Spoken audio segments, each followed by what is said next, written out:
welcome everyone. This is the International Bonjour à Coalition for tous, Peace. vous êtes dans la coalition internationale pour la paix. Je suis Anastasia Battle. Je serai votre modératrice aujourd'hui, co-modératrice avec Denis Small et Denis Speed. C'est la 96e rencontre de cette coalition internationale pour la paix. Je veux remercier toutes les personnes qui ont participé de manière régulière à ces rencontres et également les nouvelles personnes qui participent aujourd'hui.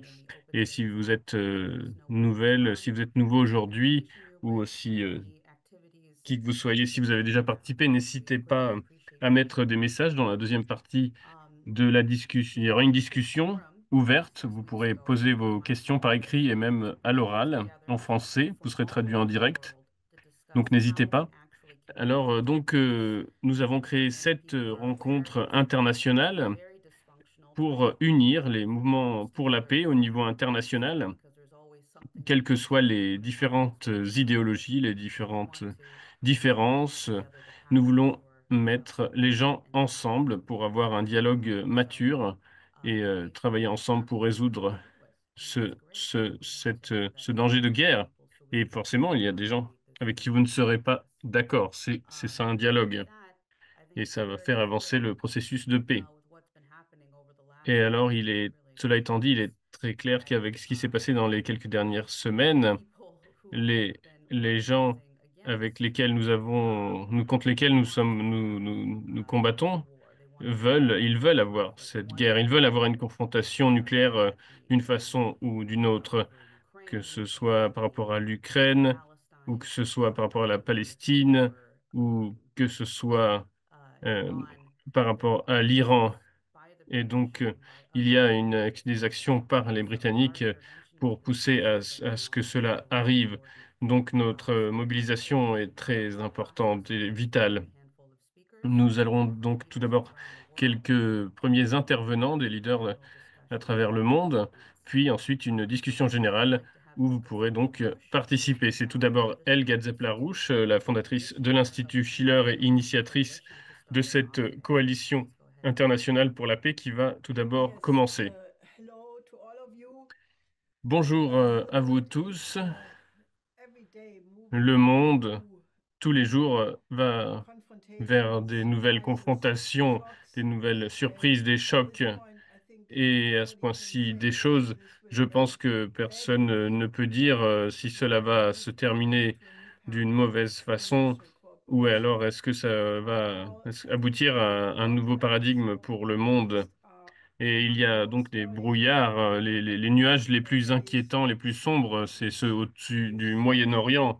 controversy. Et il y a des controverses, Trump des has débats qu'a basically Trump. given an ultimatum to Il a donné Iran un to ultimatum à l'Iran eliminate its pour, euh, entire nuclear program pour qu'ils acceptent, en leur disant qu'ils devaient accepter except for d'éliminer Iran, because they have a right to have a peaceful tout leur nuclear programme program like every single nucléaire. country. Et c'est inacceptable And pour we l'Iran, have puisqu'ils ont le droit d'avoir un a programme nucléaire fatwa coming pacifique. up, the highest Et il y a une religious fatwa par leader, that Iran does not l'ayatollah desire to have Khamenei nuclear weapons disant que l'Iran because n'aurait he's pas afraid of d'armes Islam. nucléaires, car ça This serait ça irait à fatwa l'encontre de l'esprit de l'islam.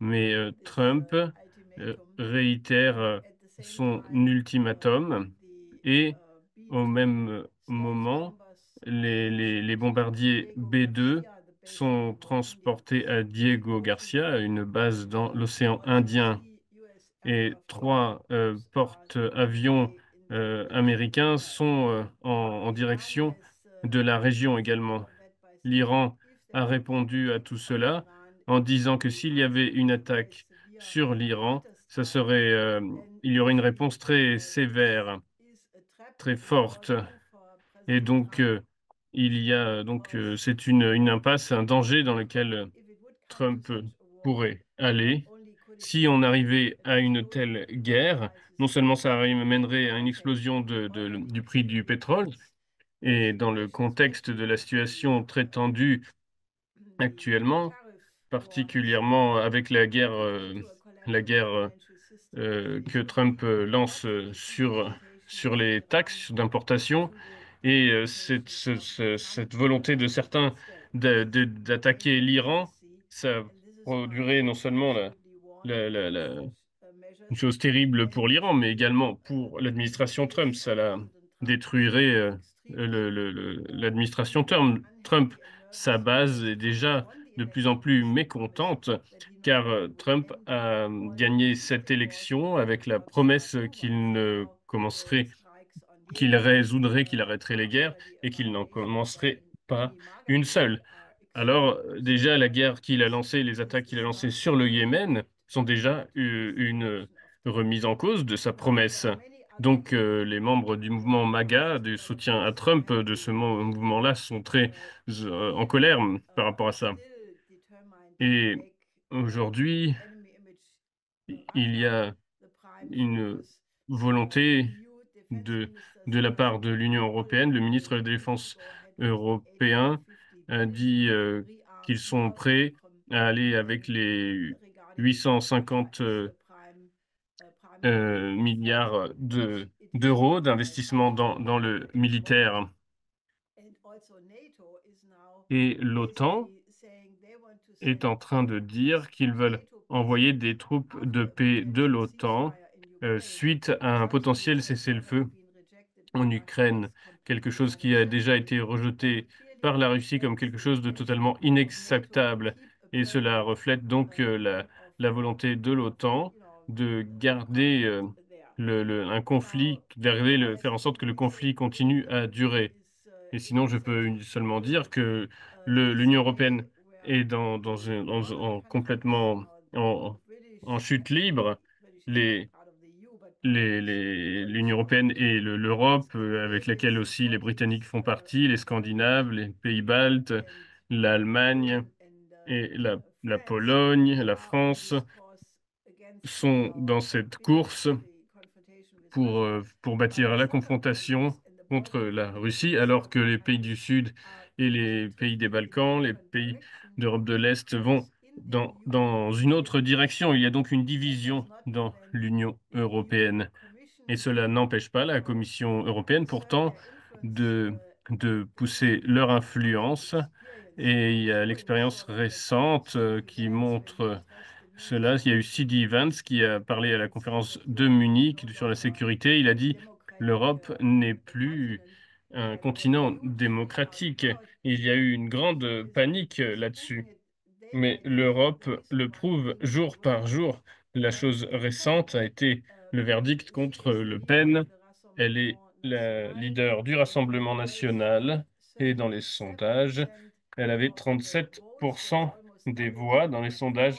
C'est à peu près le double de ce que Macron a ces jours-ci.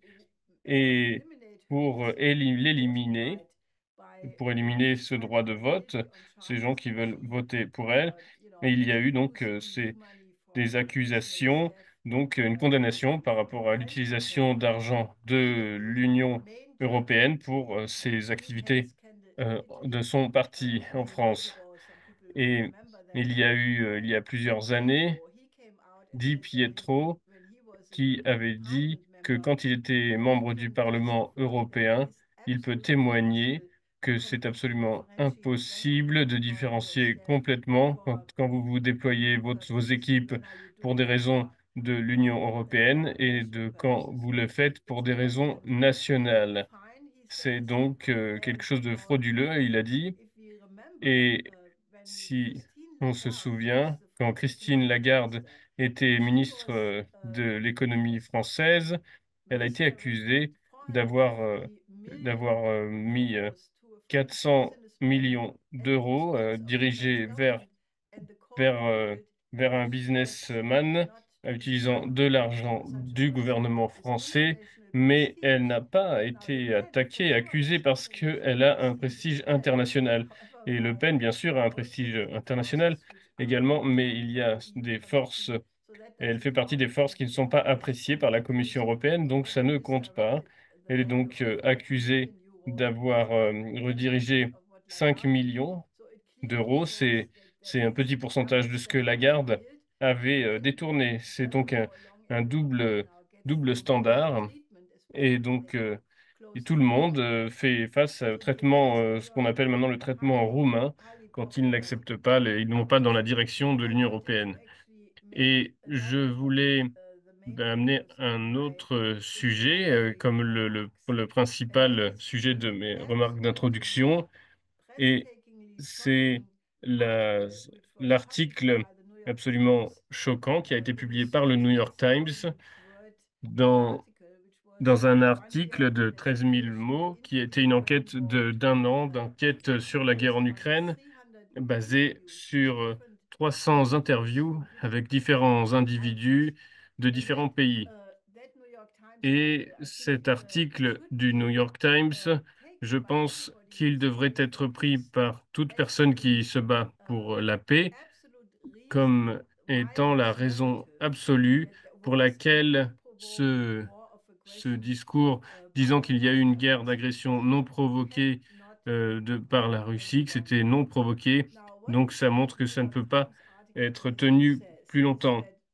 Cet article dit que non seulement il y avait 13 bases 12 bases depuis 2014 d'espionnage des États-Unis ou de l'OTAN en Ukraine, et particulièrement après le début de l'opération militaire spéciale qui était arrivée à un point de résolution avec les négociations d'Istanbul où Zelensky et Poutine s'étaient mis d'accord pour un cessez-le-feu et donc pour résoudre la crise. Et à ce moment-là, Johnson était donc allé à Kiev pour dire à Zelensky de continuer la bataille, qu'il aurait le soutien complet de l'OTAN.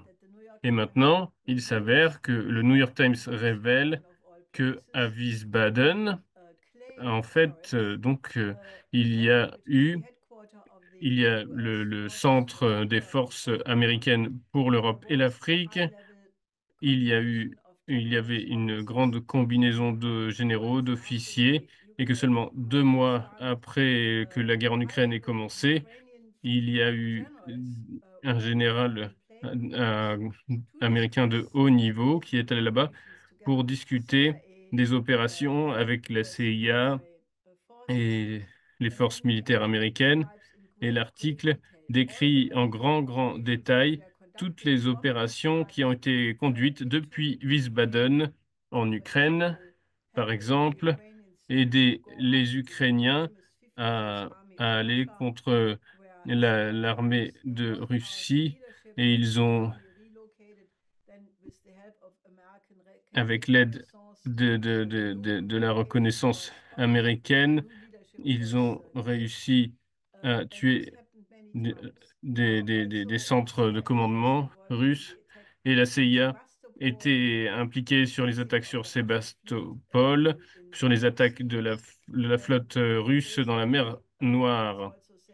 Et il est dit également que l'administration Biden, alors que officiellement elle ne donnait pas la permission pour certaines opérations offensives, en fait secrètement, elle donnait l'autorisation et elle aidait l'Ukraine de toutes les façons possibles pour conduire ces opérations. Donc il y est clair, il n'y a plus de doute, c'est ce que les Russes ont dit, que ce n'était pas un conflit entre l'Ukraine et la Russie, mais c'était une guerre par procuration entre les États-Unis et la Russie et entre l'OTAN et la Russie. Et que tous les services secrets américains, la CIA, la tous les services secrets étaient tous impliqués et qu'ils discutaient de cela. Et si on vous demande si vous, si vous attaquez une cible, vous ne parlez pas de cibler quelque chose en Russie, vous parlez d'un point d'intérêt, vous disiez qu'il fallait changer les mots pour les vérités d'avouer, d'avouer cela. Et cet article du New York Times devrait être lu par toute personne et circulé par toute personne qui se bat pour la paix. Cela confirme que la version russe de ce qui a été dit était la version correcte et que toute l'histoire de cette guerre non provoquée n'est pas réelle. Et donc, les politiciens qui ont dit cela dans ces 3 dernières années devraient officiellement corriger ce qu'ils ont dit par honnêteté. Et je pense que c'est seulement si la vérité est sortie, est établie, et si les causes de la crise sont adressées, seulement à ce moment-là, on pourra la résoudre si l'on voit toutes les manipulations de ces discours officiels. Si on ne fait pas cela, alors nous resterons dans ce monde de mensonges jusqu'à ce qu'il soit trop tard. Ma proposition à cette rencontre, pour cette rencontre de la Coalition pour la paix aujourd'hui, serait que tous les participants aujourd'hui, qui sont là aujourd'hui, utilisent cet article du New York Times et pour le demander en conséquence à tous les politiciens de leur pays qu'ils doivent corriger tout ce qu'ils ont dit ces dernières années en conséquence de ces révélations, car toute l'histoire est en accord. Cela démonte ces mensonges, tout cet article. Donc, nous devons tous nous sentir concernés par cela. Et si les gens veulent en discuter, en parler, nous pouvons donc en discuter par la suite. Merci, merci Elga pour cette vision générale. C'est toujours très apprécié. Elle a inclus dans le lien, dans le chat, elle a mis le lien vers cet article du New York Times. Donc tout le monde peut l'utiliser, peut le lire et l'utiliser. Ensuite, nous allons continuer la discussion. Nous avons maintenant le professeur Steve Starr, qui était un inspecteur sur les armes nucléaires. Et en fait, il est professeur à l'Université du Missouri, ancien directeur du laboratoire de sciences cliniques de l'Université du Missouri. Merci Steve Starr d'être avec nous. Vous faites toujours un très bon travail. C'est à vous. Merci beaucoup pour l'invitation. J'apprécie l'opportunité de partager mes informations avec vous.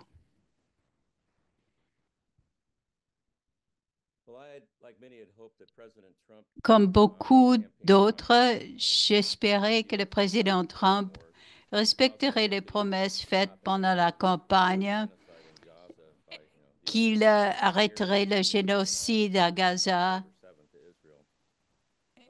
qui se poursuit depuis le 7 octobre et l'attaque du Hamas. Mais il a commencé à bombarder le Yémen, le seul pays qui soutient activement les Palestiniens en s'opposant au boycott. Donc, je suis de moins en moins optimiste de la possibilité que les États-Unis évitent une guerre avec l'Iran. On m'a parlé aujourd'hui de l'Armageddon et il s'agit de la dernière bataille dans la Bible qui est mentionnée. Et il y a beaucoup de sionistes chrétiens aux États-Unis qui croient que cette dernière bataille, cette ultime bataille mènera en fin de compte à l'arrivée de Jésus sur terre. Je vais commencer ma présentation avec Patrice Henningston. La journaliste lui demande ce qui se passe avec les provocations du Yémen et le fait que le Pentagone demande aussi le déploiement de encore plus de porte-avions américains au Moyen-Orient. Quelle est votre évaluation, demande-t-elle à Sir Henningston. De toute évidence, c'est une planification qui sera à long terme, qui a commencé avec le bombardement des Houthis. Ils ont l'habitude de se faire bombarder parce qu'ils ont été attaqués depuis longtemps par des alliés des États-Unis dans la région depuis l'époque du président Obama. Cela fait presque 10 ans. Donc, les Yéménites sont préparés à recevoir ces attaques.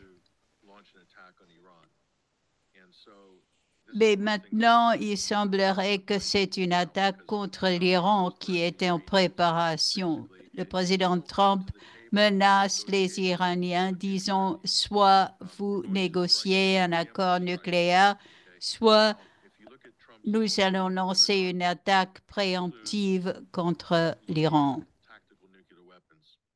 Et cela comprendrait des armes nucléaires à faible puissance. Donc, il s'agit en réalité d'une frappe préventive nucléaire qui n'est pas dite, mais qui est sérieuse. Pourquoi? Parce que Israël veut que les États-Unis obligent l'Iran à négocier non seulement leur programme nucléaire, mais aussi leur programme de missiles. De toute évidence, c'est cela qui est en jeu. Il n'y a pas de preuve que l'Iran dispose de l'arme nucléaire, même s'il dispose des capacités d'en construire sans doute dans l'espace de quelques semaines ou de quelques mois. Mais ce n'est pas le seul État nucléaire dans le monde, mais les États-Unis ne les menacent pas. Ils ne menacent que l'Iran. Alors, l'idée que l'Iran est une menace à la sécurité nationale des États-Unis n'est pas vraie. Le seul pays pour lequel l'Iran représente une menace sérieuse, c'est Israël. Et l'Iran et l'Arabie saoudite commencent à se rapprocher sous les auspices de la Chine. Mais il y a d'autres pays qui seraient la cible de représailles parce que des bases militaires américaines y sont installées. Alors, pour ce qui concerne Israël, il dispose des missiles ou des armes nucléaires que vous voyez ici sur le diapo. En plus, Israël dispose de 5 sous-marins à diesel qui peuvent transporter des missiles de croisière nucléaires. Israël dispose aussi de F-16 et de F-35, des avions qui peuvent les transporter. Henningsen n'est pas le seul qui pense que cette attaque contre l'Iran se réaliserait. Il y a aussi Scott Ritter qui est interviewé ici par Nima Akorshid, qui l'interroge sur la probabilité ou sur la possibilité d'une attaque américaine contre l'Iran et comment les Iraniens répondent. Scott Ritter, ce que je dis depuis que je n'en peux plus, c'est que le président Trump est sérieux avec sa menace de détruire l'Iran. Et s'il ordonne une attaque, ce serait dévastateur. Ce ne serait pas des attaques comme au Yémen, très limitées et de précision. Ce seraient des attaques destinées à éliminer non seulement l'arsenal nucléaire, mais l'ensemble du régime iranien. D'après ce qui est connu, c'est ce qui est prévu. Et l'Iran, en poursuivant cette voie, prépare de se suicider. C'est un jeu très dangereux que joue l'Iran, même si je suis tout à fait contre l'action américaine ou les projets américains. On doit connaître ou on doit reconnaître le danger et le fait que l'administration Trump est sérieuse avec ses menaces d'attaquer. Donc, il ne faut pas agiter le drapeau rouge devant elle. Sinon, c'est stupide. Et l'Iran est sur le point de récolter ce qu'il a semé. L'Iran dit depuis un certain temps qu'il peut infligé beaucoup de dégâts avec son arsenal de missiles. On verra si c'est vrai ou pas. Est-ce qu'il dispose vraiment de 5000 missiles? On ne le sait pas. Il ne s'agit pas d'une attaque de précision et limitée qui est prévue. Il s'agira d'une campagne stratégique à grande échelle, comprenant peut-être même l'arme nucléaire, parce que la seule manière de détruire les bunkers, c'est avec des bombes nucléaires de pénétration. Elles ont été construites pour cela. J'essaie de faire comprendre qu'il faut tout faire pour empêcher cette guerre. Et je dis, ce n'est pas important ce que veut Israël ou ce que va faire Israël. Ce qui importe, c'est ce que va faire l'Iran. Et l'Iran devra réduire son arsenal, devra reculer par rapport à son uranium enrichi à 60%, comme c'est le cas aujourd'hui. Sinon, cette guerre va se produire. Donc, dans un sens, dit Steve Starr, prend au sérieux les menaces du président Trump. Je ne suis pas d'accord avec avec sa façon de le présenter en partie, mais je vais revenir sur certains points. Vous voyez ici les sites nucléaires en Iran qui sont enterrés sous terre, où des attaques pourraient avoir lieu. Vous voyez ces deux icônes en rouge. L'Agence de l'énergie atomique a trouvé au mois de février qu'il y a des stocks d'uranium enrichi à 60%, suffisant pour fabriquer 7 armes nucléaires. Et l'Iran pourrait produire assez d'uranium pour faire une arme nucléaire en moins d'une semaine.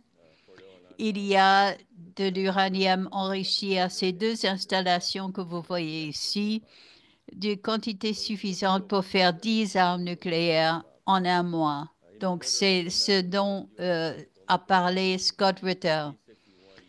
Il y a aussi ces bombes nucléaires ou ces armes nucléaires que vous voyez ici avec une faible puissance. Le rendement minimal, c'est 0,3 kilotonnes. Vous voyez sur ces images que lors du largage d'essai de la bombe, cette bombe pénétrerait dans la terre, mais pas suffisant pour faire exploser un bunker.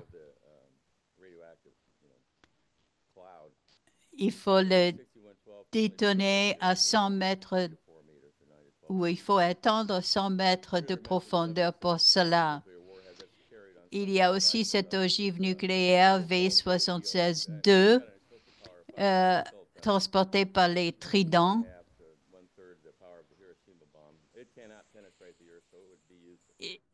qui ne peuvent pas pénétrer la Terre à une profondeur suffisante. En 1970, il y a eu cet essai d'armes nucléaires contre une cible à 300 mètres de profondeur qui a créé une radioactivité massive, des retombées massives, comme vous voyez ici sur l'image, qui pourrait ou qui aurait pu se propager à travers les États-Unis. Donc, en Iran, cela aurait des effets énormes. Alors, les États-Unis vont-ils attaquer l'Iran? Eh bien, il faut savoir que le cabinet de Trump comporte des chrétiens fondamentalistes sionistes. On lui a demandé à ce monsieur, par exemple, ce qui se passerait, et ces conseillers de Trump, comme les sionistes chrétiens, croient que l'Armageddon donne est la volonté de Dieu. Larry Johnson parlait de Steve Witkoff, ce conseiller de Trump, qui semble être raisonnable, mais il a exprimé une ignorance extrême. Par exemple, sa déclaration selon laquelle l'Iran serait attaqué. Mais Israël le croit, et Witkoff maintenant le croit, et Trump aussi, même si ce n'est pas vrai que l'Iran veut attaquer Israël. Il y a Tulsi Gabbard. Tulsi Gabbard, malheureusement, a fait un tournant à 180 degrés pour devenir elle aussi un sioniste qui dit « Nous allons soutenir Israël, pas de doute, pas de questions, etc. » J'avais aussi un clip avec une autre personne qui avait commenté la dernière attaque israélienne, mais je ne vais pas le montrer pour faute de temps. Mais Israël a été empêché de lancer une nouvelle attaque contre l'Iran à cause d'un radar jusque-là inconnu qui avait empêché les bombardiers d'arriver à la cible. Donc, l'Iran a une défense aérienne active et fournie par la Russie. Et je pense que ce qu'il est important de l'écouter. Alors, il m'a dit l'administration Trump pourrait soulager ou réduire les pressions mises sur le régime de Téhéran. Pourquoi ne le fait-elle pas? Alors, il faut pas mécomprendre ce que je dis. Je suis pas du tout pour cette guerre, au contraire. Mais je dis que l'Iran est stupide parce qu'il joue le jeu que les États-Unis veulent qu'il joue. Et les États-Unis cherchent un certain résultat. Larry, je suis d'accord avec ce qu'il a dit, sauf sur ce point. C'est que l'Iran est signataire du traité de non-prolifération et il a dit qu'il ne ferait pas partie des puissances nucléaires. C'est un engagement pris et il faut qu'il le respecte. Maintenant, si l'Iran veut l'arme nucléaire, il doit faire ce que la Corée du Nord a fait, il doit quitter ce traité. Sinon, c'est un jeu stupide parce qu'on ne peut pas dire que nous ne voulons pas d'une arme nucléaire. Nous avons même lancé une fatwa contre la fabrication d'une arme nucléaire parce que c'est interdit par la fatwa.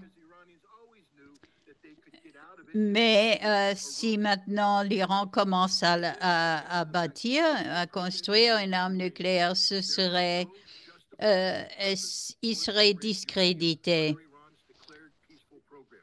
Parce que maintenant, pour l'instant, vu l'engagement iranien à ne pas produire l'arme nucléaire, il n'y a aucune raison pour qu'il ait de l'uranium enrichi à 60%. Maintenant, il dit, nous n'en avons pas, mais nous pouvons le construire très rapidement. Larijani a fait une déclaration en ce sens récemment et il y en a bien d'autres qui ont fait les mêmes déclarations. Et d'autres généraux iraniens ont dit, nous avons toutes les composantes pour le faire. Le ministre des Affaires étrangères l'a dit aussi et d'autres responsables pour dire que nous pourrions le construire, la bombe nucléaire, sous peu. Donc, cela veut dire, ce sont des déclarations comme cela qui sont stupides parce que c'est comme si on agitait le drapeau rouge directement devant le Trump l'administration Trump, nous avons déjà détruit, les États-Unis ont déjà détruit un pays, et c'est l'Irak. J'étais là, j'étais sur place à l'époque. Nous avons décimé ce pays, nous l'avons complètement annihilé, nous l'avons mis à genoux. Et les États-Unis l'ont fait et ils peuvent le refaire. Nous sommes entrés en Afghanistan, mais pas pour détruire la nation. Nous attaquons le Yémen, mais pas pour détruire le pays. Par contre, s'il y a une attaque contre l'Iran, ce ne sera pas quelque chose de petit, ce sera pour détruire le pays complètement jusqu'à la défaite totale de l'Iran. Comme je l'ai mentionné avant, dit Stephen Stahl, l'Iran dispose d'une défense anti-aérienne très complète, 3000 missiles balistiques. Vous voyez ici la portée. L'Iran a déjà utilisé des missiles hypersoniques et balistiques pour frapper la base aérienne israélienne. Et la défense israélienne, le dôme de fer, a échoué. On le voit ici que ces missiles n'ont pas été interceptés. Pas tous, mais certains. Israël et les États-Unis n'ont pas repoussé ces attaques iraniennes.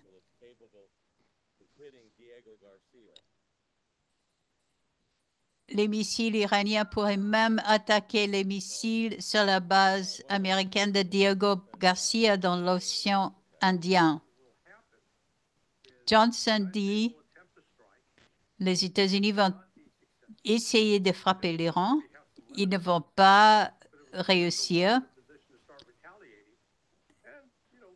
Et l'Iran sera en mesure de lancer des représailles. Les États-Unis pourront détruire les champs pétroliers. L'Iran pourrait même frapper Israël en représailles, mais cela nous mettra sur le bord de la Troisième Guerre mondiale. Et dans ce cas-là, je ne pense pas que la Russie va simplement rester passive à y regarder. La Chine et la Russie conduisent régulièrement des manœuvres avec l'Iran. Je ne pense pas qu'ils le font comme ça, mais pour des raisons. Alors, la Russie a averti les États-Unis qu'une attaque contre l'Iran aurait des conséquences massives. Alors, Scott dit des conséquences régionales catastrophiques, parce que la Russie ne va pas faire la guerre en défense de l'Iran. Bref, Britain ne croit pas que la Russie va intervenir. Mais si elle le fait, nous allons finir dans une troisième guerre mondiale. J'espère que ce ne sera pas le cas parce que c'est une tragédie totale qui est sur le point de se produire. Donald Trump devrait le savoir que s'il le fait, que le prix du pétrole va exploser aussi. Il y aura l'effondrement des bourses américaines. Donc, mon espoir, c'est que cela ne se produira pas, mais je ne suis pas si sûre parce que ce sont des personnes non raisonnables qui ont des croyances religieuses fondamentalistes et non rationnelles. Merci beaucoup, professeur Steve Starr. Vous avez donné une bonne vue d'ensemble. Je vais demander à Helga si elle a une réponse à ce qu'elle a entendu jusqu'à présent. Eh bien, normalement, je suis assez respectueuse des connaissances militaires du professeur Starr de toute façon, mais aussi de Scott Ritter. Mais je pense qu'il a manqué de voir une chose importante ici. en disant que ce serait catastrophique au niveau régional, mais je pense qu'il ne tient pas compte du fait qu'il s'agit d'un jeu bien plus grand. L'Iran est très important pour toute la région, mais par rapport à la scène géopolitique globale, le Moyen-Orient a toujours été le terrain de jeu géopolitique des puissances occidentales. Et par rapport au développement géostratégique actuel, le plus important, c'est la renaissance des relations entre la Russie et la Chine, et la Russie et les États-Unis. Le fait qu'il y a le début d'un dialogue entre les présidents Trump et Poutine est le plus important. Et je voudrais que Scott Ritter en tienne compte parce qu'il a beaucoup de connaissances, il connaît très très bien la situation, mais je pense qu'il néglige un peu ce facteur-là. Et les Britanniques sont les instigateurs du conflit en Ukraine. Je répète que c'est Boris Johnson qui a empêché le règlement qui était prévu en mars 2022. Et les Britanniques commencent à empêcher des négociations en créant cette coalition des volontaires, mais aussi en poussant à une attaque contre l'Iran. L'ancien chef du MI6, Richard Dearlove, a dit, par exemple, il incite les États-Unis à attaquer l'Iran. Donc, ce que j'ai dit au départ, c'est que cette opération ne serait pas une décapitation du gouvernement iranien, mais finirait aussi par décapiter l'administration Trump pour la détourner du dialogue actuel avec la Russie. On ne peut que demander, que solliciter l'administration Trump à repenser cette stratégie contre l'Iran. Et le piège stratégique, je pense, le piège stratégique serait de saboter ce dialogue russo-américain en gestion.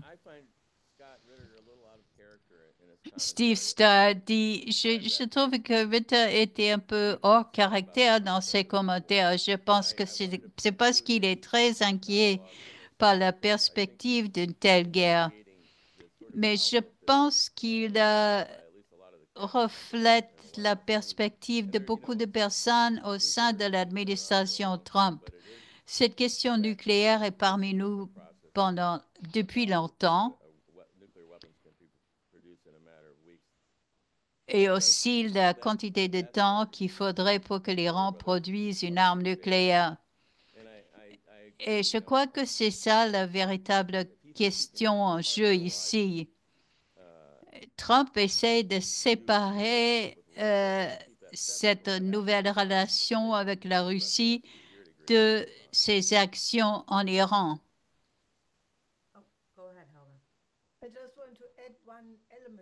Un élément que je voulais ajouter, dit Helga, si Trump fait ce qui a été mentionné ici, ça ferait la ruine de sa réputation à tout jamais. Tout le Sud global, tous ces pays ne croiraient plus du tout à son image, à sa réputation. Ce serait la pire des choses à faire pour ses propres intérêts et pour l'intérêt de l'Amérique d'abord, de l'Amérique first. Steve Starr, oui, c'est vrai, mais le fait que ce soit contemplé est important et c'est pour cela que je l'ai mentionné. Anastasia demande à tous ceux qui sont avec nous aujourd'hui, qui ont des liens à l'administration Trump, devraient leur communiquer ce qu'ils ont entendu ici sur la folie absolue d'une attaque américaine contre l'Iran. Cela s'applique à tous les participants aujourd'hui. Merci encore une fois, Steve Starr. Nous pouvons reprendre ce sujet lors de la période de discussion. Maintenant, je vais demander à Hilal Schenker, excusez-moi si ce n'est pas bien prononcé. C'est un activiste israélien de longue date et rédacteur du journal Palestine-Israël. Merci beaucoup de nous avoir rejoints aujourd'hui. Gerald Belsky m'a demandé de décrire la situation en Israël aujourd'hui et je vais ouvrir avec cela. Tout d'abord, Netanyahou est dans une situation très difficile. Il y a scandale après scandale qui le frappe. Le plus récent, c'est que certains de ses assistants, de ses députés, sont considérés comme des agents du Qatar et ont reçu des fonds du Qatar et sont sous investigation. En plus, il y a une tentative de se débarrasser des gardiens des portes, pour ainsi dire. Il veut limoger le chef du service de renseignement, Ronen Bar. Il veut limoger la ministre de la Justice.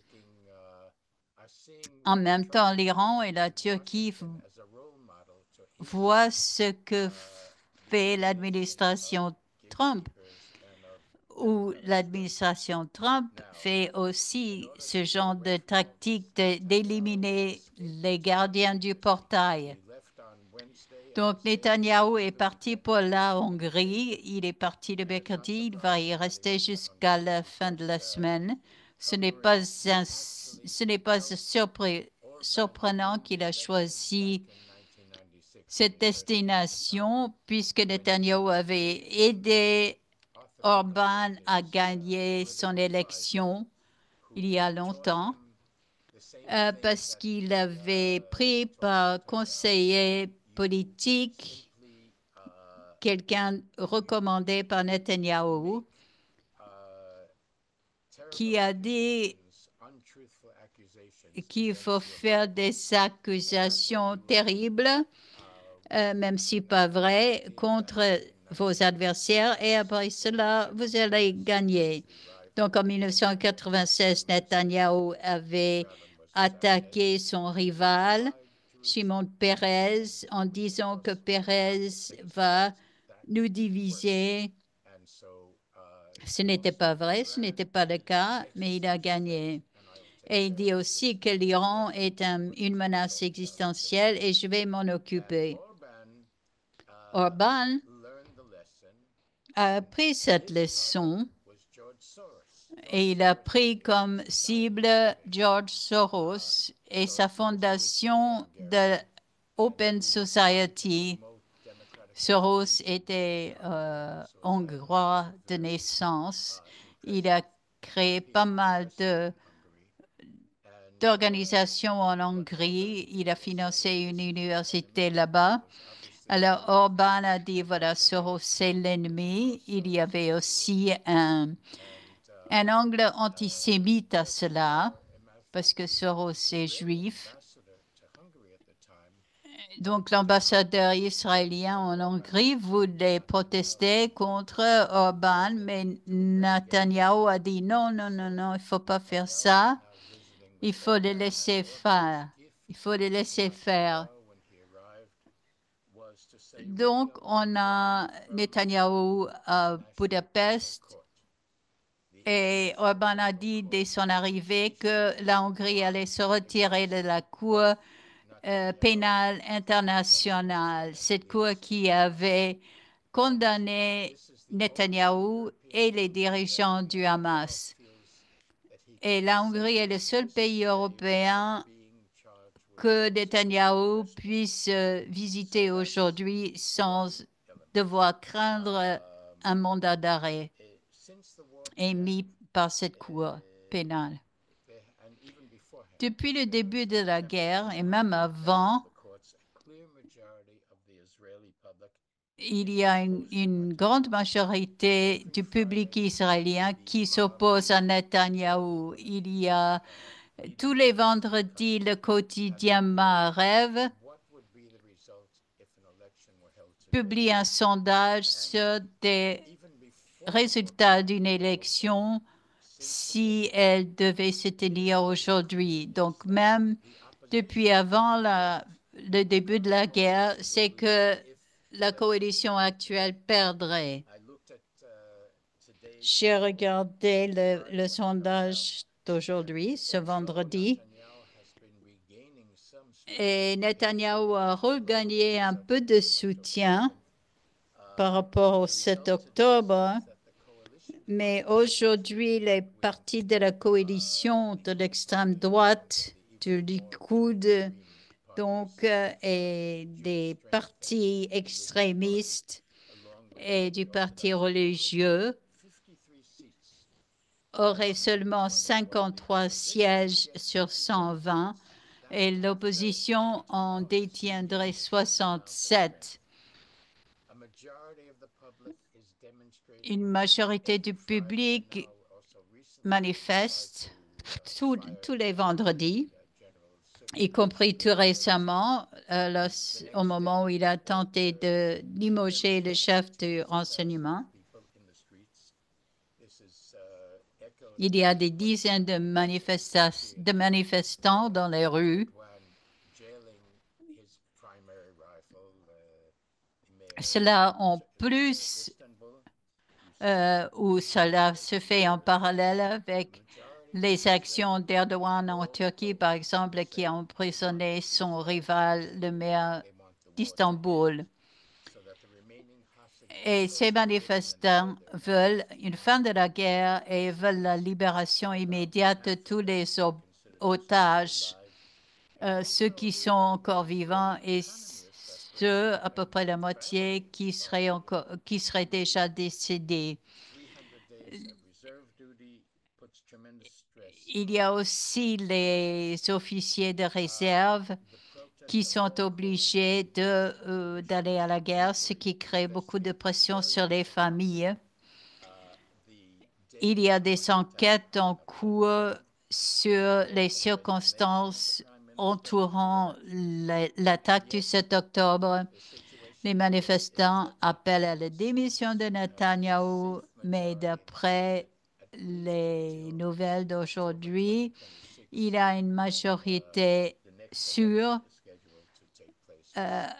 au Parlement, dans le Knesset, au moins jusqu'aux prochaines élections, parce qu'il dispose de 68 sièges sur 120. Deux choses pourraient mener à des élections anticipées.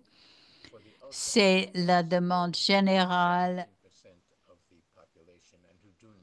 pour que les orthodoxes ultras qui ne servent pas dans l'armée, qui en sont dispensés, et il y aura une lutte là-dessus autour de la manière pour ceux qui réclament que ces extrémistes doivent aussi servir dans l'armée. Deuxièmement, Netanyahou pensera peut-être que cela vaut la peine de tenter des élections pour voir, de parier là-dessus.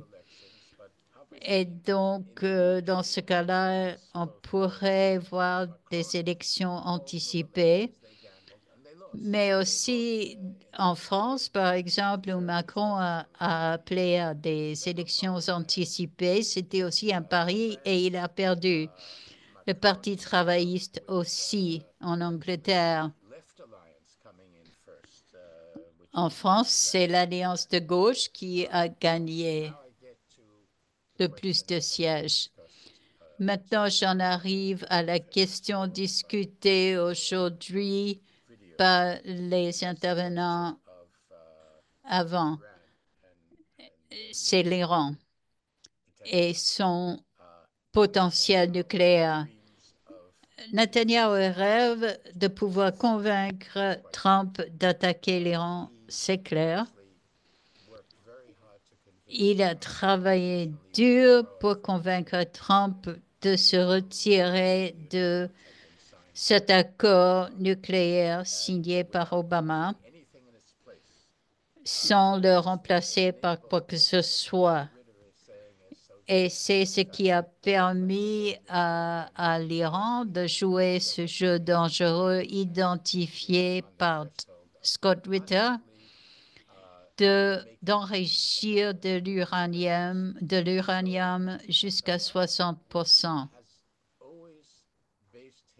Donc, Netanyahou a toujours fondé sa politique, son approche du public en disant « Je suis l'homme fort, je peux résister à la menace existentielle, cette menace étant l'acquisition par l'Iran de l'arme nucléaire. » Alors que l'Iran n'a jamais attaqué qui que ce soit au cours de son histoire. C'est l'Iran qui a toujours été attaqué si on regarde l'histoire. Donc, nous avons une situation où Netanyahou comprend qu'Israël ne peut pas attaquer le programme nucléaire iranien seul. Il a besoin des États-Unis, il a besoin de Trump pour anticiper et pour attaquer. Mais c'est là où j'approche la situation un peu différemment. D'un côté, oui, il y a ces chrétiens sionistes ou évangéliques qui croient à l'Armageddon, à cette approche de la bataille ultime, le retour de tous les Juifs en Israël, et puis qu'après, tous les Juifs devront se convertir au christianisme, sinon ils seront condamnés à l'enfer, etc., etc. Mais Trump, lorsqu'il faisait campagne, il a dit, voilà ce qui s'est passé quand il y avait la présidence la présidence Biden. Et maintenant, avec moi, il n'y aura pas de guerre. Je vais mettre fin à ces guerres, contrairement à Biden, et je ne veux pas recommencer de nouvelles. Trump rêve de recevoir le prix Nobel de la paix. Son némésis, c'était Obama. Il veut défaire tout ce que Obama a fait et il veut aussi faire mieux qu'Obama. Et Obama a reçu le prix Nobel de la paix simplement pour le fait que ce n'était pas Bush. Il a reçu le prix pour quelque chose qu'il n'a pas fait, alors que Trump veut le recevoir pour quelque chose qu'il aura fait, c'est-à-dire pour avoir mis fin à la guerre en Ukraine et au Proche-Orient. Et la clé à cette possibilité, c'est l'Arabie saoudite. L'Arabie saoudite est en quelque sorte le dirigeant du monde arabe.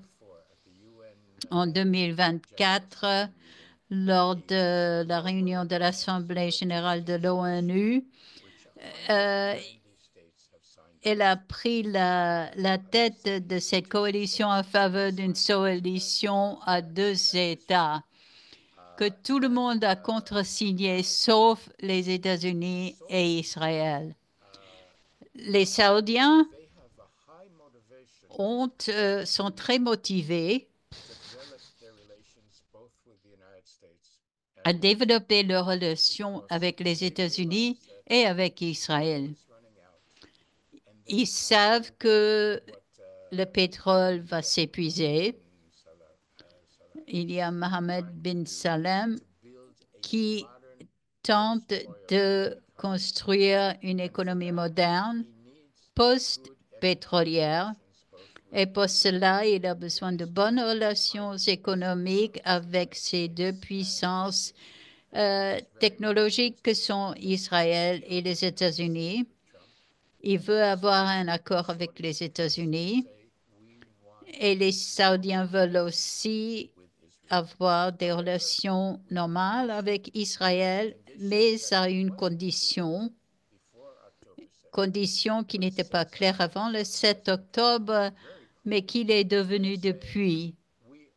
Ils disent, nous sommes prêts à un accord avec les États-Unis et avec Israël à condition de voir une voie claire et nette vers une solution à deux États pour la Palestine.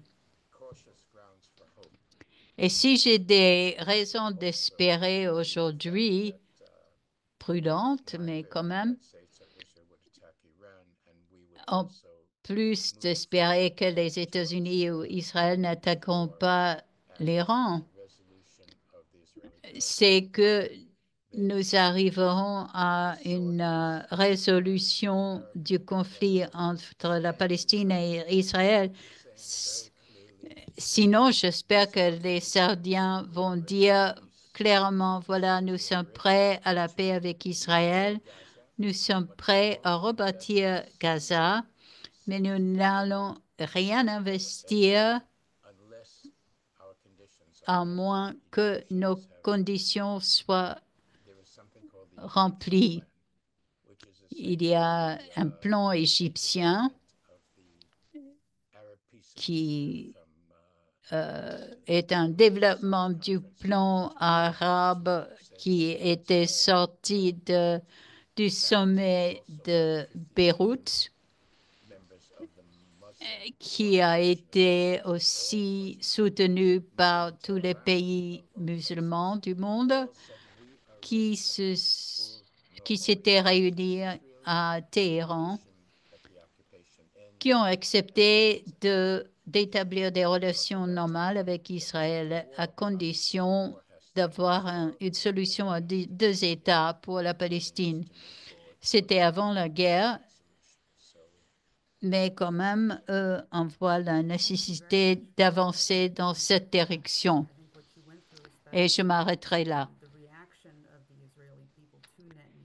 Merci beaucoup, Monsieur Schenker.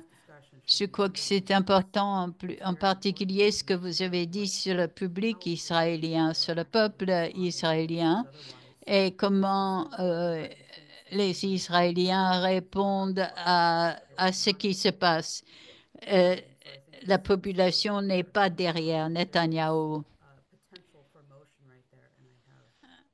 Donc, on voit le potentiel d'avancer. J'espère aussi qu'on pourra, à court terme, réaliser cette solution. Maintenant, je vais demander à un ami, à vous, Monsieur Gershon Baskin, qui nous a envoyé une vidéo, un économiste et activiste politique et un enquêteur du conflit israélien-palestinien qui a déjà été avec nous plusieurs fois. Il est aussi membre du comité de rédaction du journal de M. Schenker.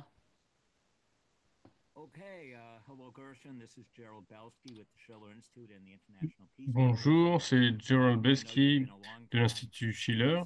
Je sais que vous êtes un militant de la paix depuis longtemps, négociateur, chercheur, historien, et je veux vous demander votre opinion sur ce qui se passe en Israël aujourd'hui, où il semble qu'une grande partie de la population demande une fin de la guerre et le retour des otages. Et les critiques, c'est que il y a un manque on s'intéresse pas au sort des Gazaouis. Et certaines personnes ont dit que on est proche d'une guerre civile en Israël. Netanyahou a été, a été accusé de ne pas s'intéresser aux otages et c'est que cela veut dire qu'il veut continuer cette guerre. Comment voyez-vous la situation en Israël? Et il n'y a pas de question sur le fait que la stratégie de Netanyahou, c'est donc de continuer cette guerre, de continuer à tuer des Palestiniens à Gaza, de créer une volonté chez les Palestiniens de quitter Gaza. Et il y a le plan de Trump. Je ne pense même pas que Trump est prêt à l'appliquer, mais de ce plan pour éjecter les Palestiniens, les Gazaouis de Gaza. Et il y a donc Netanyahou qui a créé quelque chose pour un départ, il dit, volontaire des Palestiniens de Gaza. Il dit qu'il veut faire retourner les Palestiniens de Gaza, mais en réalité, on le sait que ce n'est pas le cas depuis le temps. Et il y a une pression, une pensée que la pression militaire va faire en sorte que ensuite que Israël va prendre le territoire. Si Israël prend le territoire de, de, de Gaza, il y a une prétention qu'ensuite le Hamas se rendrait. Mais le Hamas ne se rendra jamais. Et en fait, eh bien, le Hamas ne se rendra jamais, même si Israël prend le contrôle de la bande de Gaza. Le Hamas continuera à contrôler des zones de Gaza et continuera à avoir des otages. Et Netanyahou va d'un scandale à l'autre. Il est accusé de corruption. Et en fait, il y a le Cuttergate. Il y a des employés proches de Netanyahou qui ont été, semble-t-il, payés par le Qatar pendant plusieurs années par un parti tiers. Et selon l'opinion publique, les sondages montrent que les Israéliens veulent que cette guerre s'arrête, ils veulent que les otages rentrent à la maison. Mais donc Israël est une société fatiguée, traumatisée par le 7 octobre et vivant avec ce traumatisme tous les jours. Et même s'il y a des manifestations chaque jour dans le pays, en Israël, ce ne sont pas des petites manifestations. Elles sont grandes, mais elles ne sont pas assez grandes pour convaincre le gouvernement israélien, Netanyahou, qu'une majorité de la population veut que la guerre s'arrête. Et Netanyahou peut dire que la majorité le soutient, mais ce n'est pas le cas. Et, et il est vrai, comme vous avez dit, que la société israélienne n'est pas suffisamment concernée par par le sort des Gazaouis. En fait, il y a seulement une petite partie de la population israélienne qui dénonce les guerres, les crimes de guerre d'Israël. Mais ça ne veut pas dire que les gens ne sont pas inquiets de la situation. Les gens sont fatigués de cette guerre. Et oui, évidemment, comme les Palestiniens, d'autant plus, sont fatigués de cette guerre. Et c'est la guerre la plus terrible depuis la création d'Israël. Mais c'est pire que la Nakba pour les Palestiniens, pas juste pour les Gazaouis, mais pour les Palestiniens à travers le monde entier. Et la population, c'est terrible, en fait, cette situation pour la population juive. C'est le traumatisme aussi le plus grand pour la population juive depuis l'Holocauste. Et on espère qu'il y aura une majorité, une situation où la population sera prête à reconnaître les crimes qui ont été commis par la société israélienne. Mais c'est encore un peu trop tôt pour la majorité des Israéliens pour être prêts à le reconnaître. Et est-ce que vous pourriez parler de vos initiatives de paix? Je sais que vous avez promu une initiative avec l'ancien Premier ministre Olmert et Nasser Kewa pour discuter ça a été discuté à travers le monde avec donc deux leaders israéliens et palestiniens, deux anciens dirigeants israéliens et palestiniens. Où est-ce que ça en est, cette initiative? Donc, l'initiative, donc, c'était pour mettre ensemble deux leaders, deux anciens leaders israéliens et palestiniens ensemble. Ils ont tous les deux dit, donc, ils ne sont pas au pouvoir, ils n'ont pas la capacité pour négocier un accord, mais qu'ils veulent présenter une vision qui a trois points.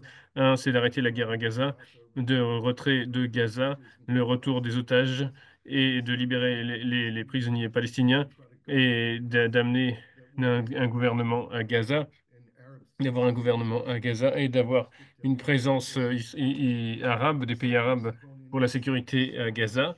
Et la deuxième composante, c'est qu'il faut avoir une solution à deux États et suivant les frontières qui avaient été dites par l'ONU. Et, et, et donc 80% des,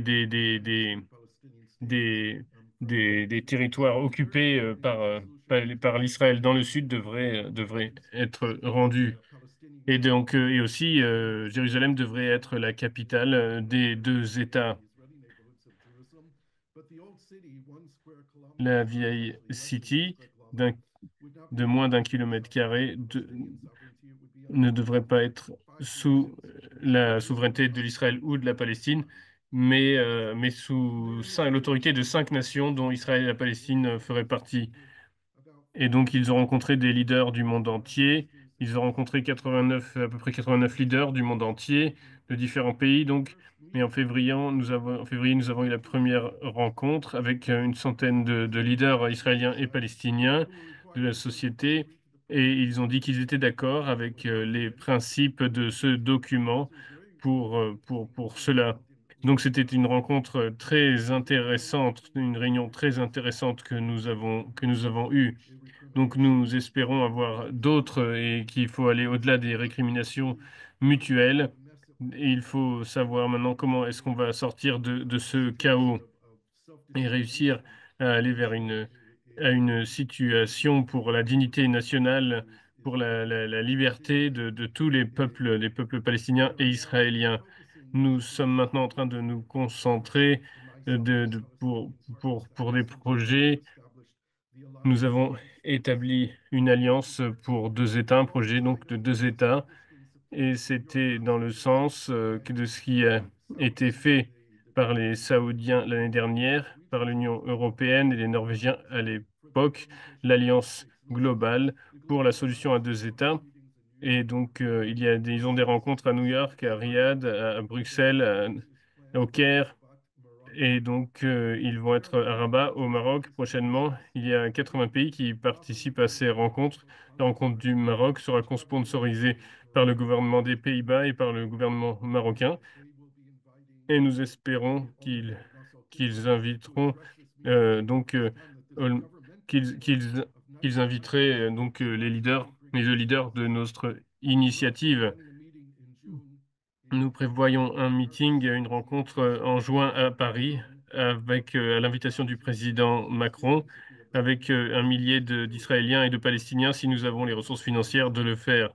Et l'influence israélo-palestinienne des militants des deux sociétés, de la société civile des deux pays, est donc est très importante pour cette initiative. Nous sortons des façons habituelles d'avoir des discussions entre les Israéliens et les Palestiniens. Et nous voulons que les médias viennent dans ces rencontres, faire connaître ces rencontres, faire en sorte que les sociétés civiles israéliennes et palestiniennes sachent qu'elles existent et qu'il y a des gens de l'autre côté de la frontière qui s'intéressent à la paix. Et donc, oui, il y a des partenaires, il y a des gens, la majorité du peuple palestinien, la majorité du peuple israélien voudrait la paix. Nous voulons montrer que nous pouvons créer un partenariat, nous pouvons mettre en place un partenariat et aller de l'avant. C'est ce que nous faisons. Merci, merci beaucoup pour cette interview qui a été faite. C'est très important cette vidéo avec Gershon Baskin, donc chroniqueur israélien, militant social et politique et chercheur sur le conflit israélo-palestinien et le processus de paix et qui donc participe à cette action, cette initiative pour la paix des deux anciens leaders israéliens et palestiniens. Donc, le plan Oasis, dit Anastasia Battle, est pour aller de l'avant et pour faire en sorte de bâtir la paix par le développement économique et d'avoir une coopération mutuelle entre toutes les nations de la région. Je ne sais pas si, Monsieur Schenker, vous avez eu l'occasion de voir ce plan Oasis, mais en tout cas, nous allons vous l'envoyer. Je voudrais maintenant passer à notre dernier intervenant pour ces premiers intervenants d'aujourd'hui. C'est José Vega, qui est un activiste, un militant, interventionniste, pour ainsi dire, habitué à intervenir dans les rencontres, dans des meetings publics pour dénoncer les va-t-en-guerre. Et donc, il est candidat au Congrès dans le Bronx, à New York Times. Il a été déjà dans le passé récemment, plusieurs fois. Donc, il est très actif sur les campus, à différents endroits, dans les rues pour militer. Bonjour, oui, est-ce que vous m'entendez? Très bien. Je vais essayer de faire ça court. Je pense que les gens veulent passer à la période de discussion. Je sais que beaucoup de choses ont été dites. Je voulais juste donner le sens des actions que nous menons. Quand j'ai parlé à vous les dernières fois, la dernière fois, il y avait des actions dans la rue. Nous avons fait des stands avec des panneaux dans New York City à différents endroits. Nous sommes allés à différentes universités, au Community College dans le Bronx. Nous sommes allés à l'université de New York, AYU. Nous sommes allés à différents endroits. Nous allons un peu partout dans New York City. Nous faisons donc des stands pour provoquer les gens sur à quoi pourrait ressembler la paix, que ce soit par rapport au conflit israélo-palestinien ou par rapport à la guerre entre l'Ukraine et la Russie et par rapport au rôle que les BRICS pourraient jouer dans le monde, dans le processus d'avoir une nouvelle organisation du monde aujourd'hui. Nous avons eu pas mal de gens qui ont laissé leurs coordonnées et nous avons besoin d'aide encore de plus de monde. Et il y a quand même beaucoup d'intérêt donc dans ces stands avec les affiches que nous avions. J'aurais aimé vous montrer d'ailleurs des photos, mais la dernière fois que j'étais là dans cette rencontre, donc vendredi dernier, après qu'il y ait eu des menaces sur Dr Perlmutter, et donc c'est l'un des 4 docteurs médecins qui étaient à Gaza récemment encore, et le docteur Sidwa aussi a parlé à la Coalition pour la paix il y a quelques semaines, juste avant que le cessez-le-feu a été rompu. Il nous avait parlé depuis Gaza. Et donc, il nous a parlé de la situation terrible. Docteur Perlmutter et Docteur Foroz, leur hôpital a été ciblé par les forces militaires israéliennes. Et donc, par chance, ils sont encore en vie. Docteur Perlmutter est arrivé aux États-Unis il y a 6 semaines. Je pu lui parler. Il a fait un appel à ce moment-là aux gens qui sont notamment aujourd'hui dans cette rencontre de la Coalition pour la paix. Vous devez sortir et vous devez dire la vérité sur ce qui se passe, dire aux gens la vérité sur ce qui se passe. Et vous devez agir, notamment comment vous pouvez le faire, par exemple, en partageant cette interview. Il faut continuer aussi à éduquer vos amis, vos voisins, tout le monde, toutes les personnes dans cet appel aujourd'hui. Si tout le monde faisait suffisamment, était suffisamment actif, eh ben, nous n'en serions pas là. Il faut toujours faire plus pour la paix.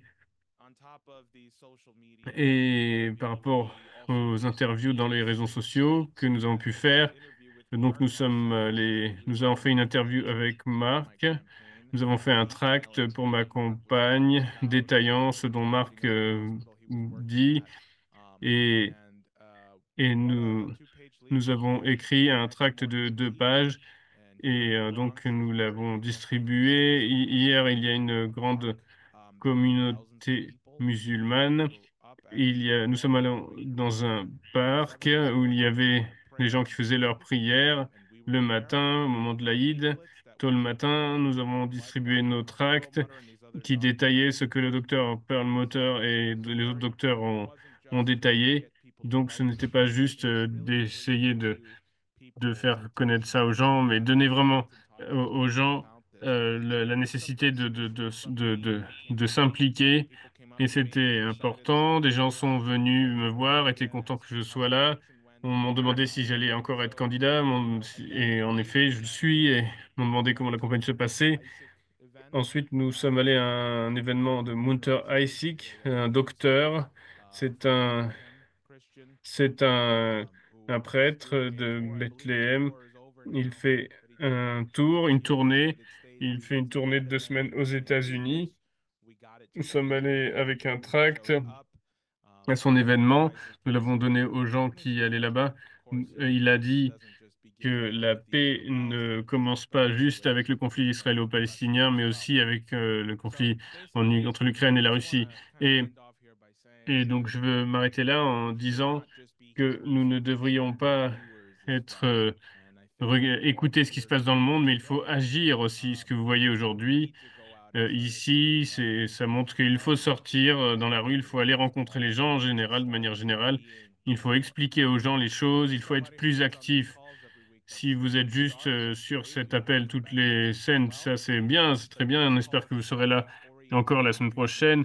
Mais en tout cas, il faut que l'idée de ces appels, c'est que vous soyez au courant pour pouvoir agir.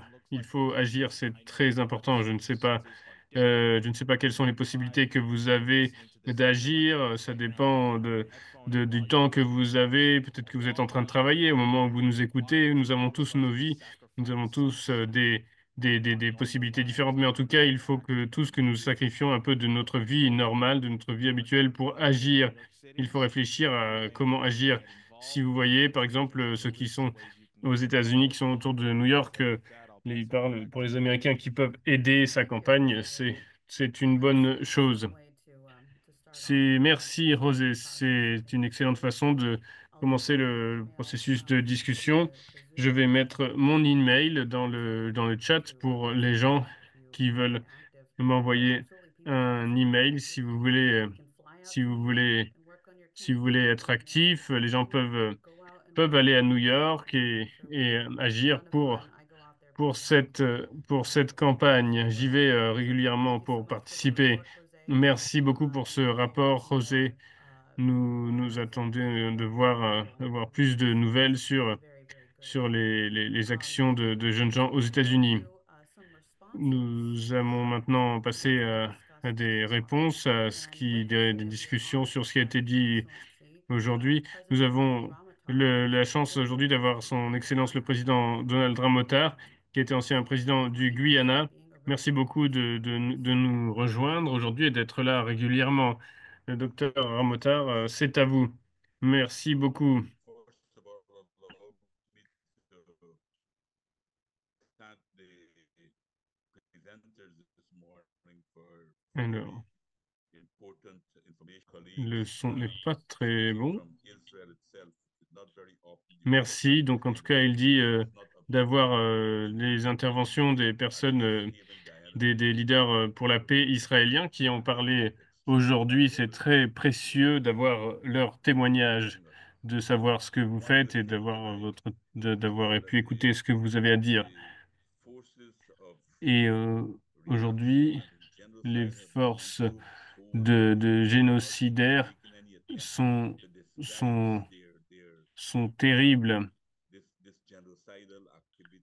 Ils n'essayent même plus de cacher leurs activités génocidaires qui continuent en Palestine, comme l'un des intervenants a dit, de ce qu'ils font pour essayer de pousser les Palestiniens à fuir.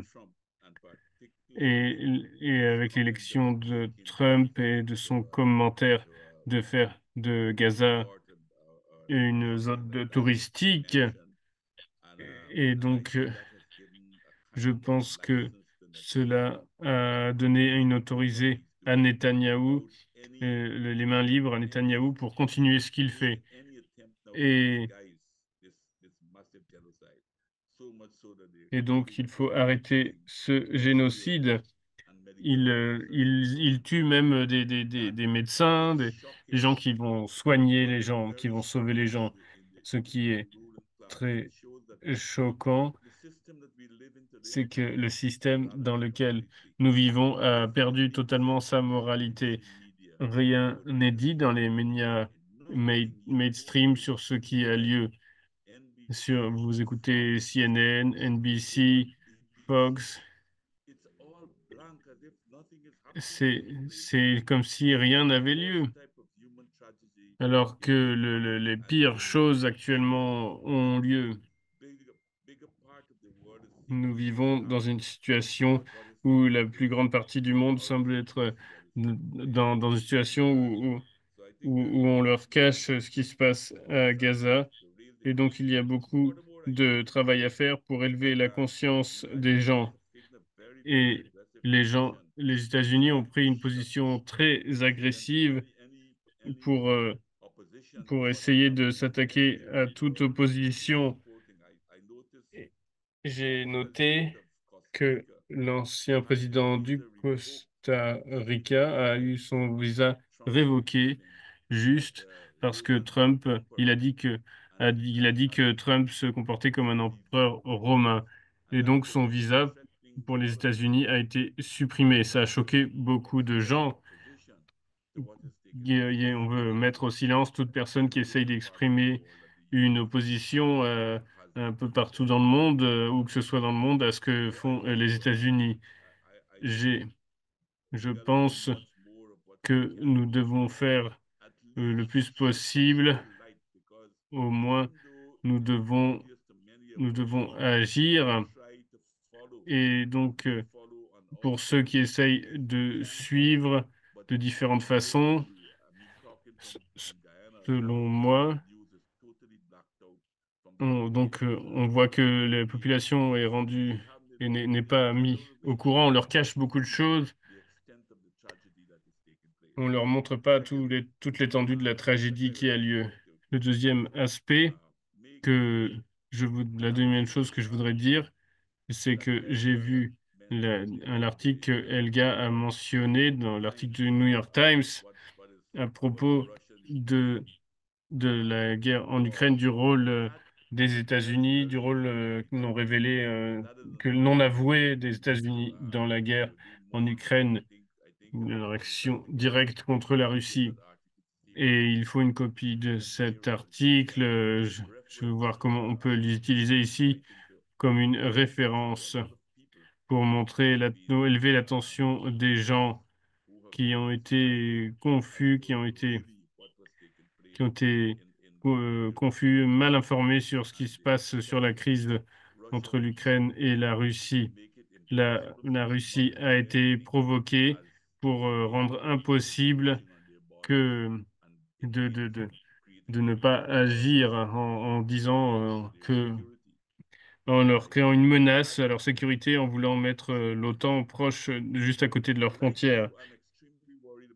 Et comme vous, je suis très inquiet de ce qui peut avoir lieu en Iran. Je suis très inquiet. J'ai publié ce que dit Scott Ritter sur les dangers, ce que voudrait dire la destruction de l'Iran. Une des choses que je n'aime pas à propos de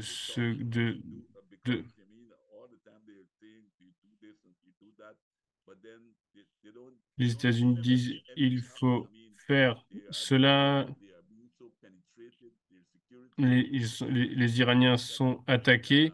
La sécurité iranienne euh, ne répond pas souvent aux attaques. Le leader du Hamas a pu être assassiné en Iran en toute impunité. Rien, il n'y a pas eu de réaction. Et en fait, ils essayent de dire ce qu'ils sont forts. Ils ont des grandes capacités, il n'y a pas de doute là-dessus, mais une capacité à confronter les États-Unis. Je pense qu'il y a très peu de pays, je pense seulement la Russie et la Chine ont cette capacité. Et donc, on peut voir les destructions. Il peut y avoir une destruction de l'Iran. Je suis d'accord avec Scott Ritter quand il dit que la Russie parle des conséquences régionales que cela pourrait avoir. Et nous sommes vraiment dans une situation très proche d'une situation très, très, très dangereuse. Ça peut créer une situation horrible que, on ne peut pas, on ne peut pas supporter cela. Et donc, les États-Unis utilisent la pression, la menace de destruction contre tout le monde. Et les Houthis ont agi en solidarité face à la Palestine, pour la Palestine.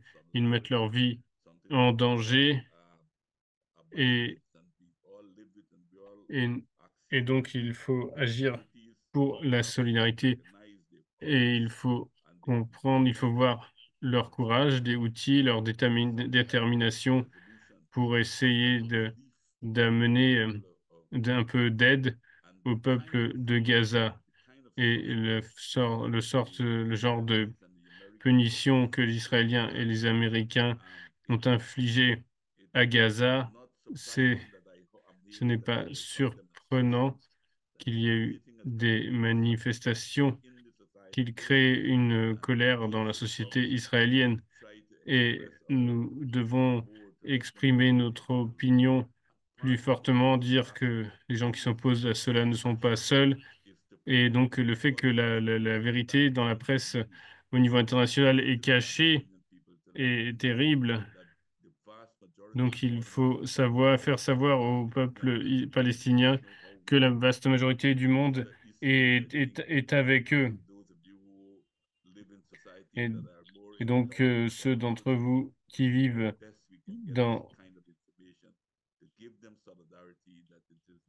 qui vivent dans des endroits où que vous viviez, enfin vous devez exprimer votre solidarité au peuple palestinien face à l'oppresseur. C'est ma contribution que je voulais faire à ce point-ci des choses. Merci beaucoup, Président Ramotard, pour vos paroles et votre sagesse, pour votre contribution dans la discussion. Je pense que c'est très important ce que vous avez dit. C'est important de faire en sorte que ce message soit communiqué à plus de monde. Merci beaucoup pour cela. Je voudrais maintenant donner la parole à Elga, si elle a une réponse à ce qui a été dit. Très brièvement, je pense que la situation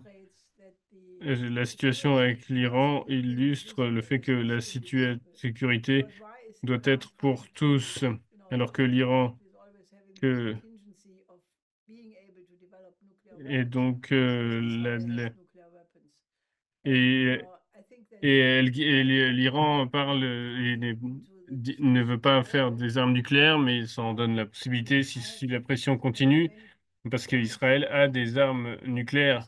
Et, moi, j'ai parlé souvent sur le fait que la paix de Westphalie a fonctionné parce il a pris en compte l'intérêt de toutes les parties, de tous les pays.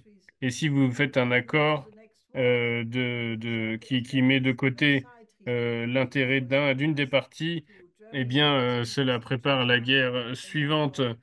Et c'était le cas du traité de Versailles qui était injuste pour l'Allemagne. Et cela était presque calculé en fait. Et l'autre chose, c'est que je voulais dire que malgré que nous n'en avons pas tant parlé aujourd'hui, il y a des actions très importantes qui sont menées pour le plan Oasis parmi différents représentants, nous parlons à différents diplomates, à différentes forces institutionnelles. Et je voulais juste mentionner cela, car si Monsieur Schenker ou Monsieur Baskin pourraient entrer avec nous dans une discussion sur comment faire pour promouvoir le plan Oasis comme une politique de paix et peut-être l'ajouter au plan Olmert, je pense que ça aiderait beaucoup.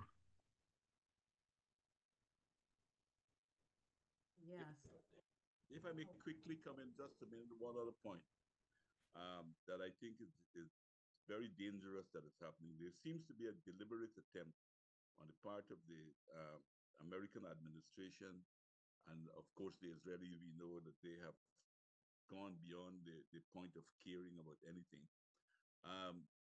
But there is a deliberate attempt, it appears to me, to discredit the international institutions. Il y a une tentative de discréditer les institutions du monde, incluant les Nations Unies.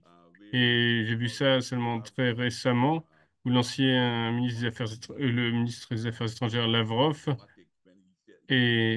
et fait un discours un peu moins diplomatique que d'habitude, où il a dit que les Nations, que les Nations Unies, le Conseil de sécurité des Nations Unies ont été privatisés par les États-Unis. Et c'est reflété sur ce qu'a fait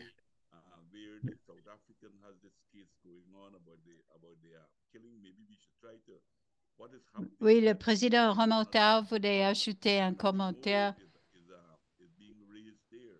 sur la question de la tentative de l'administration Trump de discréditer les institutions internationales comme les Nations Unies. En ce moment, le droit international se fait bafouer, ce qui ne peut que favoriser les forces qui en sont coupables.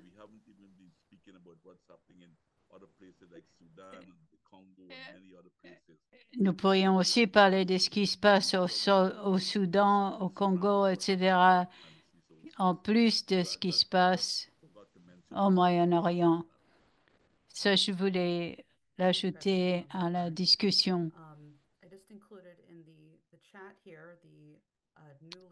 Je viens d'ajouter au chat le nouveau site Internet pour le plan Oasis.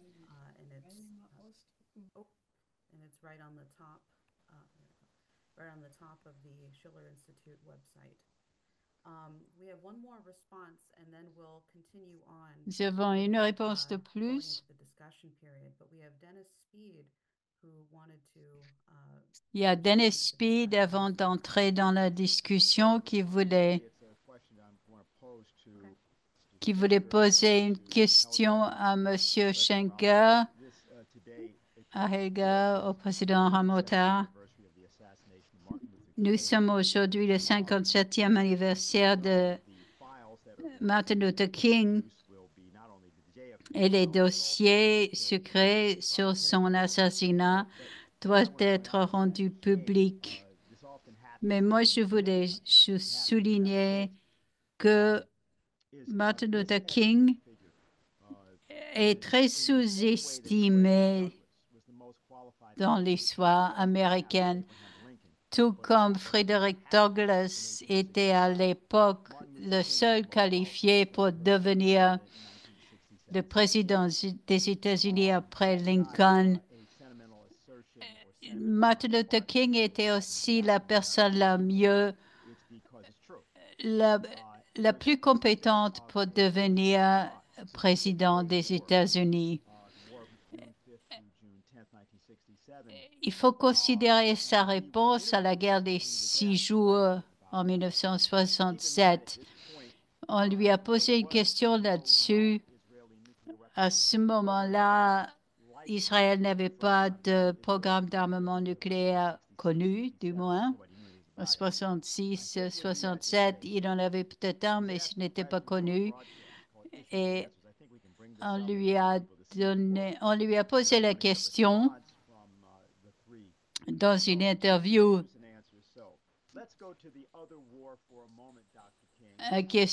Passons à une autre guerre. Vous, en tant que lauréat du prix Nobel de la paix, que pensez-vous de la situation complexe au Moyen-Orient? Eh bien, c'est certainement très complexe, a dit Martin Luther King.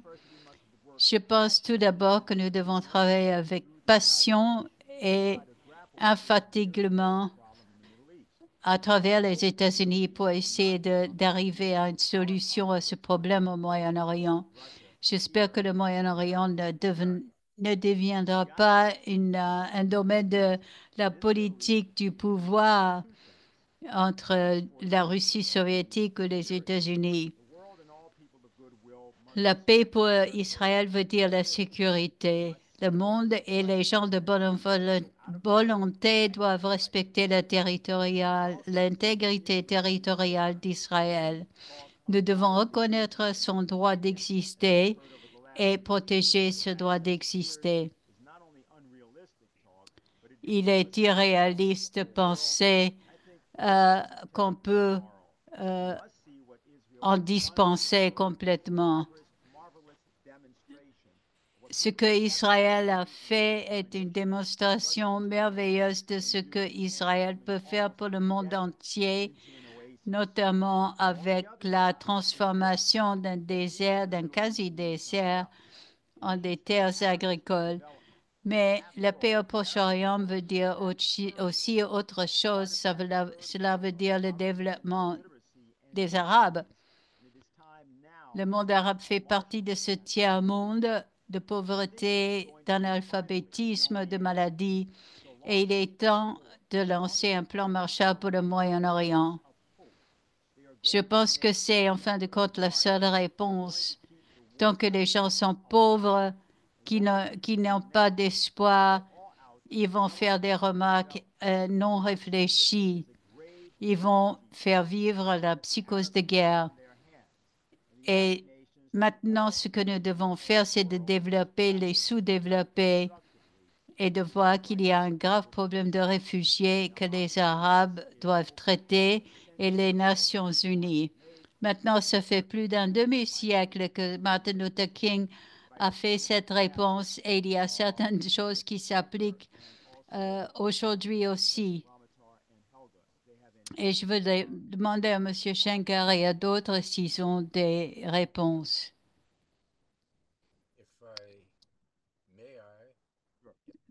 Je peux intervenir.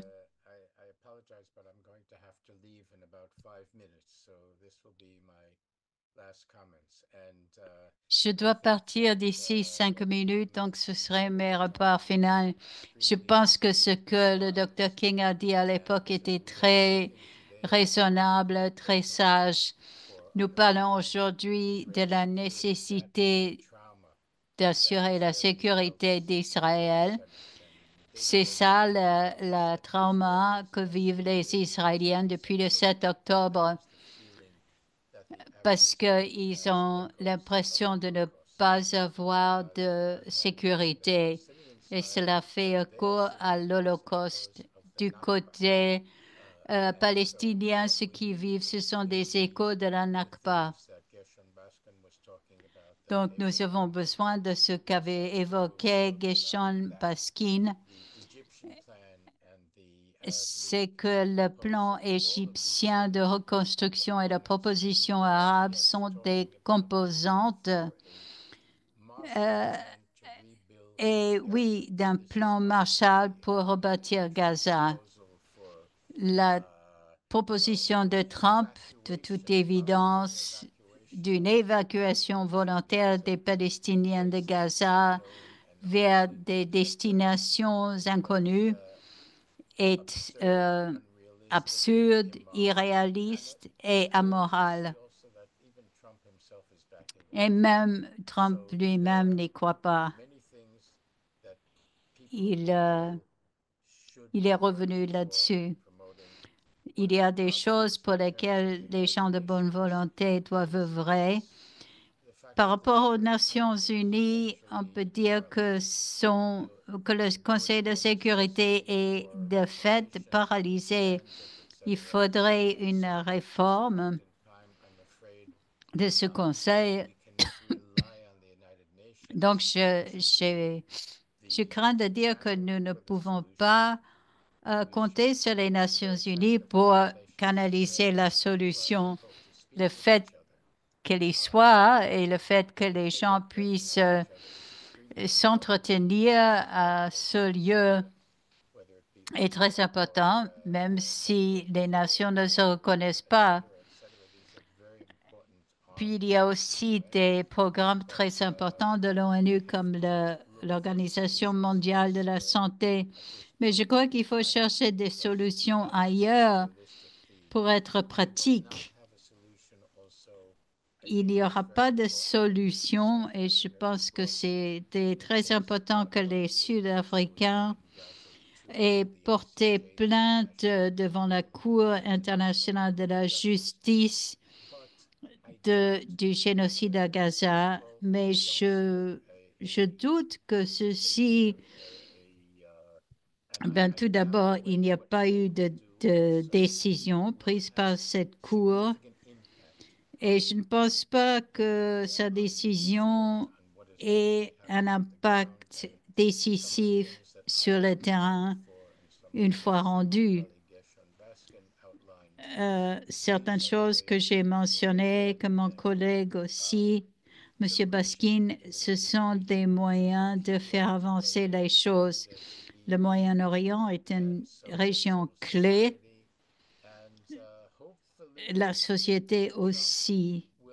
Et on peut espérer que Trump sautera sur le train en marche parce que, comme je l'ai dit avant, s'il veut obtenir le plan Nobel de la paix, il y a certaines choses qu'il doit faire. Sinon, il ne le méritera pas. Comme je l'ai dit, je dois vous quitter maintenant. J'ai un autre rendez-vous.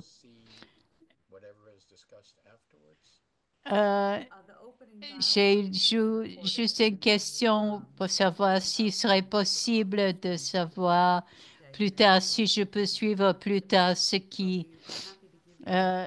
sera dit, ce que j'aurais manqué. Anastasia, oui, il y a le début, c'est la partie publique qui sera visionnable par la suite. Et nous pouvons aussi vous envoyer un compte rendu. Merci beaucoup, Monsieur Schenker, d'avoir participé avec nous aujourd'hui. C'était très important, très informatif. Okay, back to you, Dennis, if there's more response from others. Let's say that Mr. President Ramatar, you have anything? Yeah, I would say Monsieur Ramota, you read there shows the ce que vous avez lu là de Martin Luther King, cela montre l'intellect extraordinaire de cette personne of what's taking place because et aussi sa capacité de prévoyance. said what we are seeing today. Il a pratiquement décrit ce que nous vivons aujourd'hui. Secured borders and so forth, but the Palestinians must have a state, otherwise this is Il y a certains pays dans la région qui ont des frontières sûres, mais la Palestine n'a toujours pas d'État. brilliant man with Et c'est un esprit tout à fait brillant. I must say to them, Cela m'a but, impressionné. he was recognized in the Caribbean even before Et he je died. They peux were dire que by our famous même avant sa mort, son assassinat, il a été reconnu dans les Caraïbes. for president, and that was a pretty Et il y avait, même dans les Caraïbes, à l'époque, on disait que Martin Luther King devrait devenir le président des États-Unis, même avant vous. but I said it's very important. Et c'est très, très important que sa prévoyance, It was one of the reasons I believe that he was assassinated. c'était instructif. Et je pense que c'est l'une des raisons pour lesquelles il a été assassiné, c'est parce qu'il est passé du stade d'être un nationaliste, un Américain, pour s'occuper et pour se préoccuper du monde entier. And began to see the world in Et il a commencé à voir le monde terms of the oppressed and the en termes de l'oppression de tous les peuples opprimés. Et c'est cela qui mena, en fin de compte, à son assassinat parce qu'il aurait pu diriger les masses américaines. Donc, je suis très content que vous ayez montré cette citation de Martin Luther King parce que c'est un dirigeant du monde entier qui est admiré dans le monde entier. Rétrospectivement, dit Helga, je pense qu'on peut y voir un soutien tout à fait du plan Oasis. Donc, je crois qu'on peut dire qu'il soutient le plan Oasis.